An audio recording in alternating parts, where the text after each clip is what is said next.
Hey, what's up guys? Welcome to Inside the Mind, where we talk about online marketing strategy, what it is, why it's important, and why you should care. Hey, guess what? This is the last episode before our big season finale. Yay! One of the questions I've been getting asked a lot lately is, Tommy, how do I automate my social media? Warning, warning, warning. Okay, now I have to be honest. I hate the term social media automation because it promotes this whole set it and forget it type mindset. And if you automate too much, you'll just look like a human trying to be a robot. You can love a robot for the work they do. Oh, thank you, ma'am. Thank you.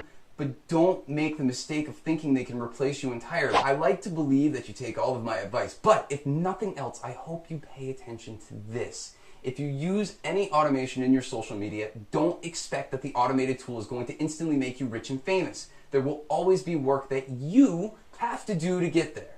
Now, I don't use a lot of automation myself, but I have started using a handful of tools that more recently, and for the most part, they're achieving the goals I had for them. First up, the tool I've been using the most regularly is socialflow.com. A basic account with SocialFlow starts at $99 a month, but you can get your first month for $1. Which is pretty cool. SocialFlow falls into the optimized scheduler category, but what separates it from the other scheduler programs like BufferApp or Hootsuite is that it analyzes the linguistic content of your stream to find the ideal time for you to publish. So, for example, if you've scheduled a piece of your own content on landing pages, it will publish your link when enough of your followers are talking about landing pages, so you can get the maximum amount of clicks, retweets, and replies. If you're not interested in paying $99 a month, sites like tweetwhen.com and whentotweet.com will tell you when most of your followers are online, and BufferApp will publish your tweets or Facebook posts when most of your followers are online. While this is useful, I still prefer SocialFlow because it doesn't just focus on how many people are online at any given time, but also what they're talking about. If you run multiple social media accounts, tools like Hootsuite, TweetDeck, and BufferApp will allow you to schedule your content and manage multiple social media accounts, all from the same interface. Out of the free tools, Buffer wins here because it will publish when the majority of your followers are online. Plus, it gives you analytics so you can gauge the effectiveness of your headlines. There are plenty of tools like TwitterFeed and Ping.fm that automatically push updates out to multiple networks from any RSS feed that you specify. My belief is that it's more important to put stuff out when people are going to be the most likely to interact with it. Otherwise, your bot's just like...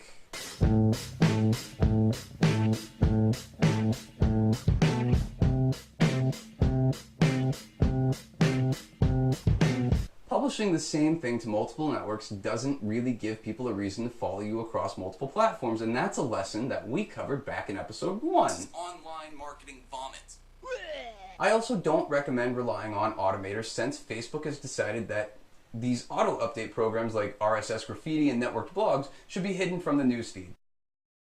Since that's the case now, what you're doing to save yourself some time ultimately does you more harm than good. If you can't be seen, then what's the point of publishing?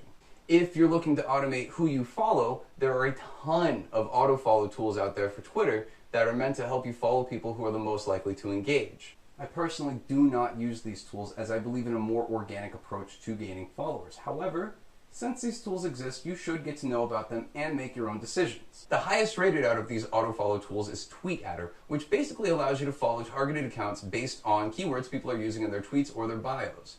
You can also automatically follow an account, or the people they follow, or the people who follow them. There are a number of other functions like being able to automatically reply to users or send DMs, but that's a terrible idea. If somebody's tweeting to you and your robot sends out an automatic message that's not even close to what they're saying, you're just gonna look like a tool, which you should, because that's what's operating on your behalf. Like I said, I don't use TweetAdder, but if I did, I would use its search function to find and follow people who are using a keyword of whatever the most recent piece of content I was putting out. That way, if they click on my profile, my most recent content would be relevant to them. If you decide to use tools like this, use them with extreme care, as it can be very easy to succumb to the dark side. Search your feelings, you know it to be true. For a review on TweetAdder, follow this link. And if you're just looking to automate some of your listening, TweetBeep is a service that will send you email alerts letting you know when a specific keyword is being used. On a basic level, this can be used for people who need to monitor mentions of their company or products. But service providers will also see the benefits since they can easily filter out potential customers who are asking questions related to the service that they're providing.